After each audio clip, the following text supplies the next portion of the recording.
जय मसी। आज सोमबार फेब्रुअरी 16 तारिक फागुन 4 गते। आजको शीर्षक रहेको छ घर सफा गर्ने समय आएको छ। यी परमेश्वरको ताजा वचन आज तपाईको लागि। प्रियहरू, जिन्दगीको यात्रामा अघि बढ्दा हामी प्रत्येकसँग केही कुरा हुन्छन् जुन तत्काल पीडादायक नभए पनि दीर्घकालीन रूपमा असन्तुष्टि र बेचैनको कारण बन्छन् र यो जीवन बिताउने सही तरिका होइन। तपाईँ सहमत हुनुहुन्छ कि हुनुहुन्न? उदाहरणका लागि तपाईको सुताइको कुरा गरौं। सायद केही समयको लागि वा वर्षौंसम्म तपाईँ कम सुताइमा पनि काम चलाउन सक्नुहुन्छ, तर पछि तपाईलाई थाहा हुन्छ कि यसले तनाव, उच्च रक्तचाप, मधुमेह र हृदय सम्बन्धी रोगहरू बढाइरहेको हुन्छ। यदि तपाईँ यसबारे ध्यान दिनु भएन भने यो जीवनको लागि खतरनाक हुन सक्छ।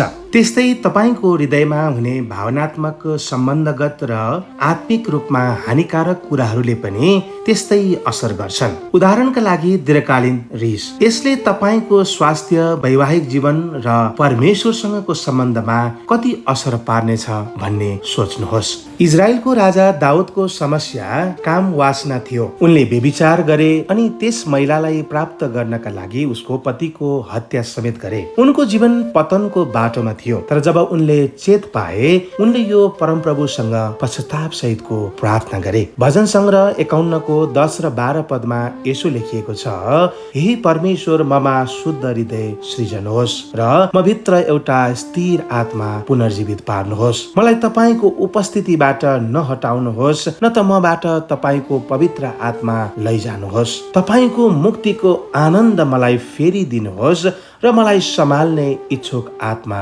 दिनुहोस्। तपाईको जीवनलाई पनि खराब दिशामा तानेर लैजाने त्यस्ता के कुराहरू छन्? सायद आजै तपाईले चेत पाउने दिन हुन सक्छ। सायद आज नै तपाईको आफ्नो आत्मिक घर सफा गर्ने दिन हो। प्रिय मित्रहरू, प्रभुतिर फर्केर भन्नुहोस्, हे परमेश्वर, मेरो भित्रको हृदय शुद्ध बनाउनुहोस् र मेरो आत्मालाई सही मार्गमा पुनर्निर्माण गर्नुहोस्।